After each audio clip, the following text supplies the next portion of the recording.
We're live. Well, hello, everybody. It's Dana from the Run Eat Drink podcast at runeatdrink.net.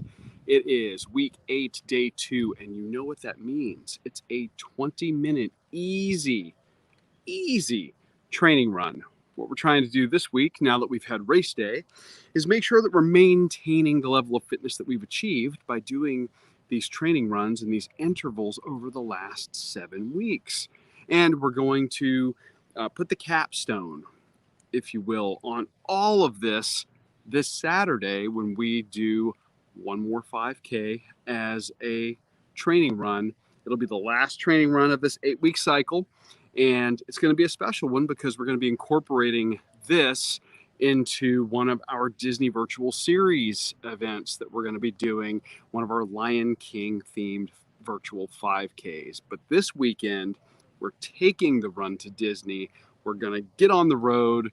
We're going to head up there and we're going to do the run on property. So, I apologize for being a couple of minutes late, but we unfortunately had some pretty hectic weather. I mean, it was wild. Rain coming in sideways, the whole 9 yards. Our dogs hiding and not wanting any part of being anywhere where they thought I might want to take them out in it. So I had to wait on the rains to pass before I could get out here. But here we are. It's still drizzling a little bit, but I think we're going to be okay. The main thing is I haven't gotten any more lightning alerts, and I'm not too concerned about any potential danger. So this will give us a chance to get out here and knock it out. So let's get to it. I've added the workout to my Garmin, so I'm going to go ahead and select my run. If you are jumping into the chat, please say hi. Tell me who you are, where you're from, what you're doing. If you're running along with me, I'd love to know. If you're going to watch this on playback, please drop a comment and let me know that you watched it on playback. And I'd like to know what interval you did. Today, we're doing the same thing that we have been doing for the last few weeks, which is the 20-minute run with a 3-minute warm-up and cool-down bookending it. And the run itself is going to be a series of intervals of 5 seconds of running and 25 seconds of walking. So nice and easy, great way to ease into the weekend and get ready for the last, like I said, the capstone race that we're going to be doing to finish this up. So I have selected the workout and it's time to get moving. And I apologize, it sounds like you can probably hear my Ring doorbell letting me know somebody, namely me, in front of the door. So these training runs are great. It's a nice, easy way to start out. You just do a 3-minute warm-up, and that can be, you can run, you can jog, or you can just walk. I think that if you're doing a race late in the afternoon, kind of like we're doing here, you know, I actually got off work today a little bit after 5 o'clock. If you've been sitting at a desk all day long, you know, blood's pooling in the lower part of your extremities, you haven't got up and gotten moving, this is a great way to get the blood flowing so that you don't end up with an unintended injury. So, you know, don't be afraid to actually use your warm-up as a legitimate warm-up. There'll be plenty of time for getting your sweat on and getting a calorie burn, or, you know, trying to do some other arbitrary thing during your actual run. You don't need to overdo it in your warm-up period. So we're not gonna. Fortunately, most of the standing water has already subsided, but the humidity is now starting to rear its ugly head. Let's see, we're at about a minute 18, so I'm gonna turn right around, head back over here so I can kind of start the run proper right in front of the house, and then we're gonna go. Hey Trip, are you running or are you just keeping me company today?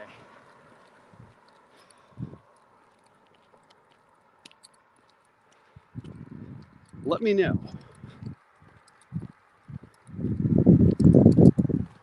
So yeah, we had insane afternoon thunderstorms today. It's official.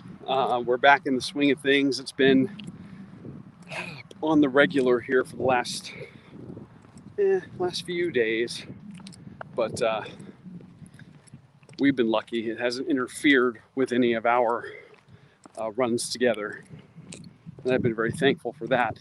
Last thing I want to do is have to announce, hey, I'm pushing it off due to rain, because I promise you, if I'm pushing it off for rain, it's not just, a little shower. It's storming. So here we go. We're about to start our first segment. And here we go. Nice and easy. This is a great time to remember that what you're doing is you're focusing on your turnover and keeping your strides nice and short. All that work that we've done over the last few weeks has been all about that. You want to keep those strides short and the turnover quick. That way, you minimize the potential for pulling a muscle like your hamstring or whacking your heel too hard into the ground and inducing some plantar fasciitis, which if you've never had, basically imagine somebody taking an ice pick and hammering it into the arch of your foot, and that pain radiates kind of all along the bottom of your foot. It sucks. You should avoid that. All right, well, if you're running in the rain, just make sure that you don't have any lightning, and please stay visible so that you're not taking the chance of getting hit by a car. You would think that Floridians would be better about driving a car in the rain. And maybe native Floridians are. But I can promise you, the hodgepodge of drivers we get from all over the country down here, you put them all together, that's a bad enough recipe. Then you throw in enough rain to basically wet the roads and get the oil up on the surface, and then it's just mayhem. I actually came home for lunch, went back to work, and not 2 blocks from where our headquarters is, somebody flipped a car. Now, mind you, Cape Coral is very flat. We don't have a lot of natural terrain here. In fact, most of the terrain here is very much unnatural. The whole city was basically bulldozed and graded back in the 50s and 60s. But I think the highest point in the city is under 20 feet, if I'm not mistaken, 13 to 18 feet, something like that. And you see people literally flipping cars, not even on rainy days. On flat, dry land, they flip cars like crazy here. So it wasn't a huge shock, but it didn't take long for that little bit of rain to really throw a monkey wrench into things, at least for that person today, or people who were in that car. We do have some standing water still.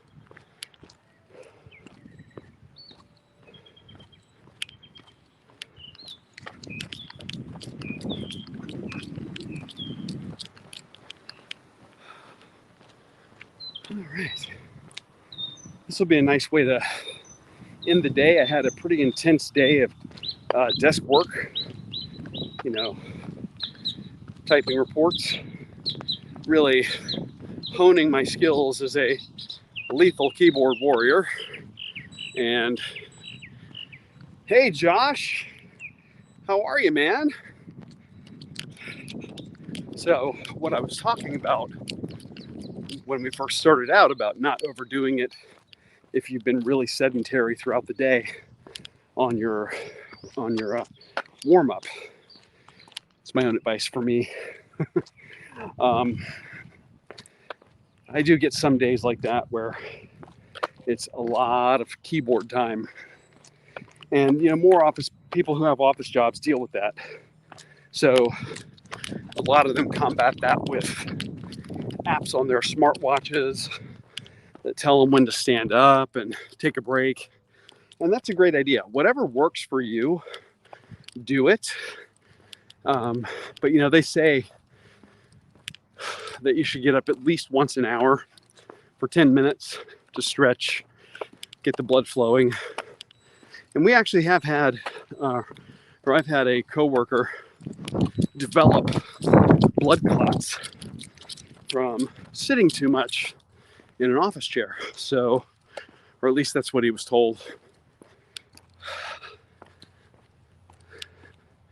Getting ready to leave Atlanta. All right. Well, hopefully you're not having to deal. Wait a minute. If you're going back to Birmingham, that probably means you're getting on I-20, right? Lord help you. I don't envy you.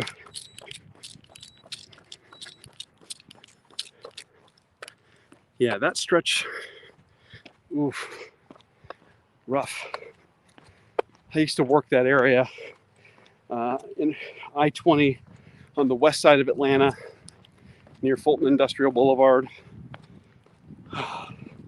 Traffic twice a day was miserable. Miserable.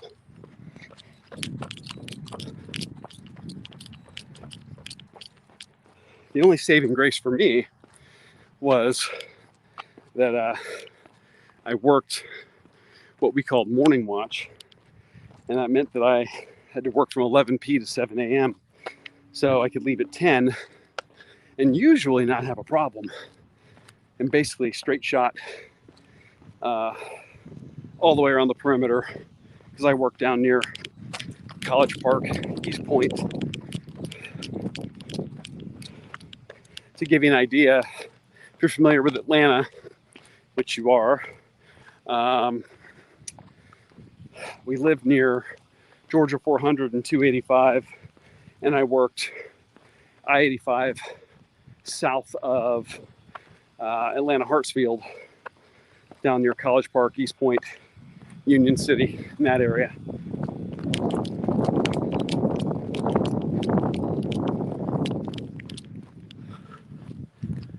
Oh yeah, Six Flags. When I had a beat assignment on Fulton Industrial Boulevard, you could sit and you could watch the roller coasters and hear people screaming on the roller coasters from my zone. The next exit was Cobb County, and the Chattahoochee River was actually the border of not only my jurisdiction, but my actual beat boundary that I was assigned to work. So I am very familiar with that area, and I do not envy you at all. That traffic, to this day, I can't even complain about the traffic down here. I mean, I can say, oh, it'll take 90 minutes to get to Naples in season. That's not ideal. Amy has to drive that every day. It's even less ideal for her. But I still keep it in perspective. I'm not fighting 6 lanes each way of I-85, going through the downtown connector, or transferring at 285. No way. I think we may be getting a little bit more rain moving back in the area. So if you end up with a water drop on the camera lens, you'll know why.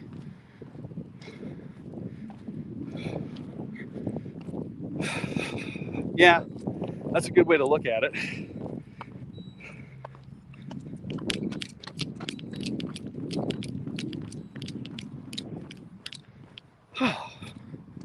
Yeah, the dogs wanted no part today. of coming out during the rain, or one of them did. The girl couldn't care less. Nothing phases her. You set hand grenades off in the living room, and she'd be wondering what's going on.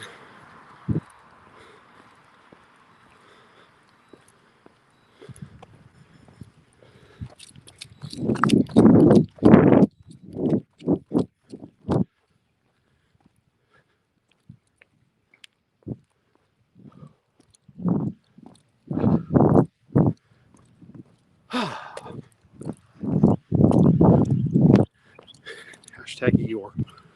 Eeyore. I don't know that I'm catching that reference. I mean, I know who Eeyore is.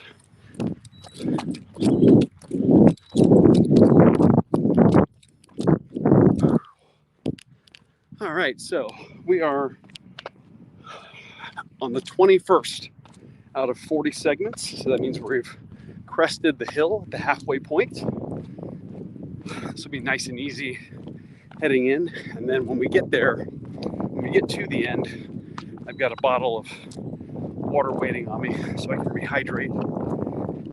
We actually have a wedding engagement party, reception, whatever you call it. We're going to celebrate two people, friends of ours, getting married later. So yeah, we've got that thing. So I think we're going to be a little fashionably late, only because Amy's still on, or still at work. Probably won't be home till close to 8 p.m. So we'll get there, say hi, drop off a gift, have a delicious glass of high quality H2O, which is so sad because the place they're having this get together is a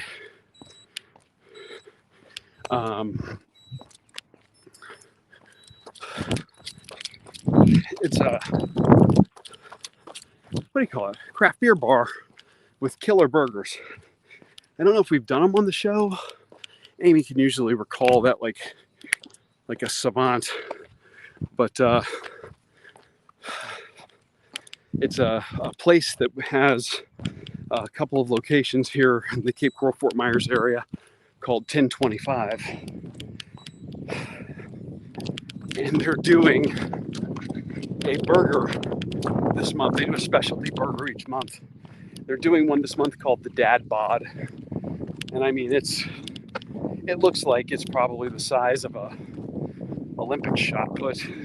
Probably weighs about the same, but you know, multiple patties of beef, bacon, eggs, their special aioli, and whatever greens they've chosen. I mean, it looks insane. And then, you know, to top it all off, a perfectly cooked fried egg, which is basically the culinary equivalent of cheating, because everything's better with either a bacon or a fried egg on top. And the folks over there at 1025 are adding both to the same burger. So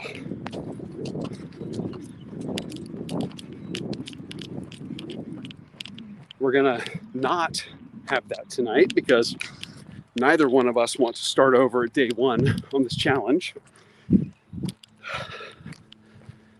And we're just going to have a delicious glass of water, maybe a squirt of lime to fancy it up, give our congratulations, say hi, and then come home and enjoy some plant-based food that we've already prepared. Or I can throw something together real quick because it's technically my Friday. I took tomorrow off. We're going to take care of some family stuff tomorrow and then head to Orlando to partake in some festivities there, namely the Flower and Garden Festival.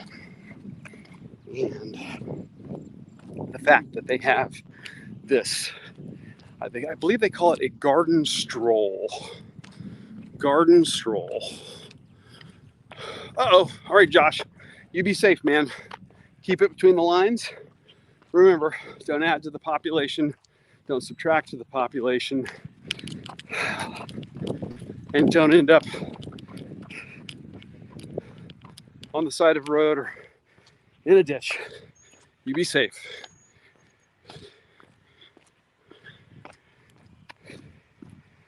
Whew. All right, we got 10 more segments to do, and then we're done.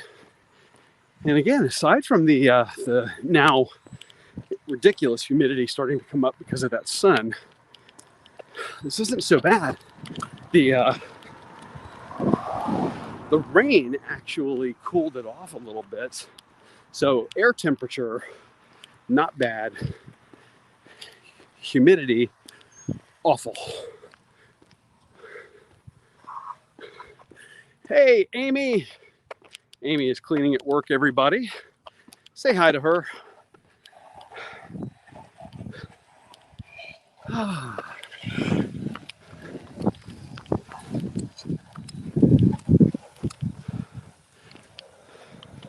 I was fortunate enough I got home. Since the boy dog was petrified of the rain, he basically hid under the bed. So no tomfoolery or chicanery of any kind in the house, which I love.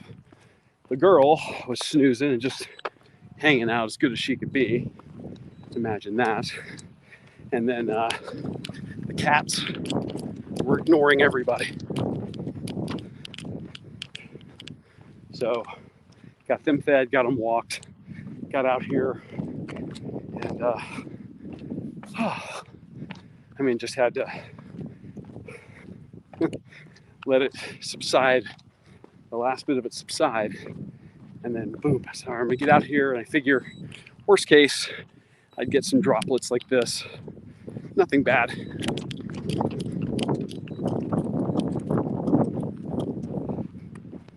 And let's see, we are on 34, so we have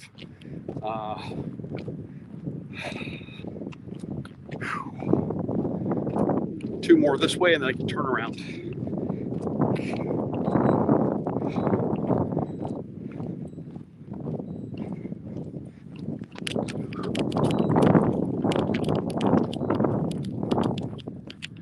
All right.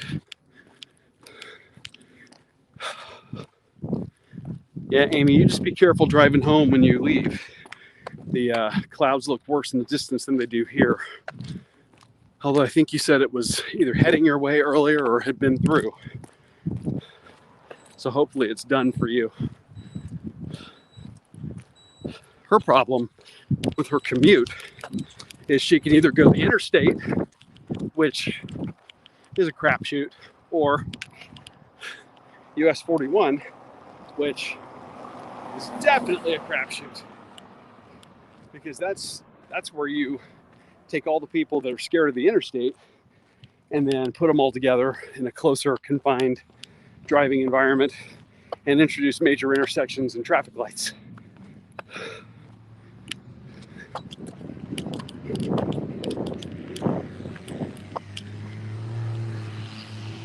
All right. Oh boy. Okay. That was quite the modification he had to his truck there. I don't know that I would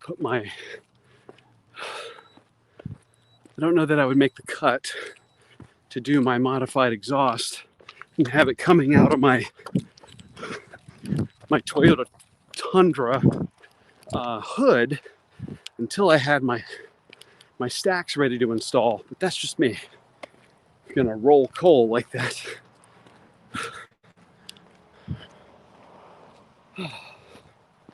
All right, we got 2 more segments and then we're done. And then some water. I'll take that.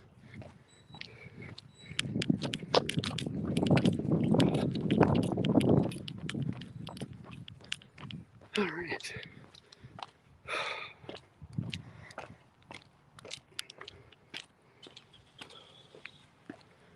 I love looking at the watch as I go and seeing immediate changes that a short running segment does to your real-time pace.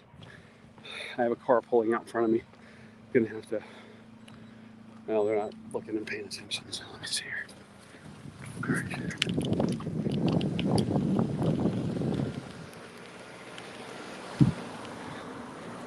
Okay. There we go. I just had to get my segment in there.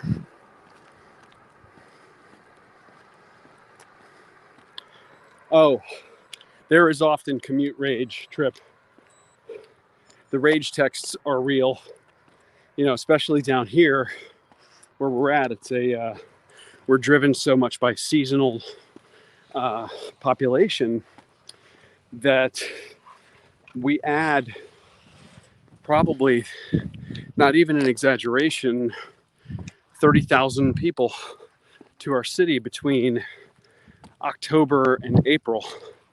And they come down in October, they leave again at Christmas, then they come back right after the first of the year, and they stick around. And many of them are just staying because they don't want to go back to a state where it's shut down. So Amy's commute, in good traffic, regular day, an hour 10. You catch it at the height of season, and heaven forbid you don't leave on time to, beat the bridge or something. You're talking 90 minutes sometimes to get to work, which is basically the same distance or same time on the road it takes to get from our house to Sarasota. So Naples isn't that far from us. So it's just sheer volume. And I always joke and say, yeah, I can't wait to retire somewhere and wake up at 7 a.m. and go driving around really slow just to introduce myself to all the locals. But I kid, knowing full well that many of our seasonal residents, they come down here, they get their shopping done, they knock that out, then they're off all day long and they get to go enjoy the best part of Florida living. So they can go hit the beach, they can go out on the boat, they can do, all the stuff that us locals can't do during normal business hours. So I get it. We're just jealous. The only time that I am maybe a little less understanding of that is when we're trying to go out to dinner somewhere during season. During season, you'll go from, normally walk in and get seated, maybe a 5-minute wait, to 30 minutes to 3 hours, depending on the restaurant and day of the week. And it gets crazy. I'm way less understanding of that. It's times like that I want them, when they're out on their boat, to pack a pub sub and leave the local dining for us. Because what stinks, or the drawback about living in an area that's, again, predominantly driven by tourist economy, is in the summer, when it's just the locals, we end up with a lot of restaurants and businesses that close early due to a lack of business. And that's just modified, summer hours. So I had to stop. Sorry for the, weird Wayne's World. Whoa, camera. I had to pause my watch. So let's save this and see what's up. You guys were right along with me the entire time. We have a total distance traveled of 1.71 miles. Took us 26 minutes, 4 seconds, and now the screen is rotating. Let's wait for it to come back around. And we averaged 15 minutes, 12 seconds a mile. Again, what are we going for? While we're doing this time, we're going for 16 minutes a mile. So even doing it nice and easy, totally conversational the entire time, we're below where we wanted to be at the outset of this little project. So hopefully you guys are seeing the same results. And I would love for it, if you wouldn't mind, please drop a comment. Let me know what your times are looking like and what you're getting doing a short interval like this. I'm really curious to see what your mileage is, so to speak, pun intended. And I'm going to be after the Saturday. I'll probably take a week off from the live streams for about a week, and we'll sit down and figure out a schedule that's going to work with work and weather, because it looks like if this pattern is returning in earnest, and then 6 p.m. may not be the best time for me to do it, and I may want to push this an hour later. And I'm going to let you guys know what we decide after we, consult the Farmer's Almanac and, you know, the internet. So, anyway, go on in, hydrate, rest for a bit. If you've got a foam roller, now's a great time to do that. Of course, if you're getting a good sweat on and a good workout, maybe you're doing some cross training. Don't forget to get a little protein after you're done with your run for recovery. I know that if I were having animal products, I'd be having chocolate milk right now, because that is nature's post-race recovery beverage, and I love chocolate milk. So have some for me. Let me live vicariously through you. And I will see everybody on Saturday morning, 7 a.m., weather permitting, live from the Walt Disney World property somewhere as we do our first 5K in the Disney virtual series. So thank you guys for hanging out with me here, and I will see you all on Saturday. Till then, take care.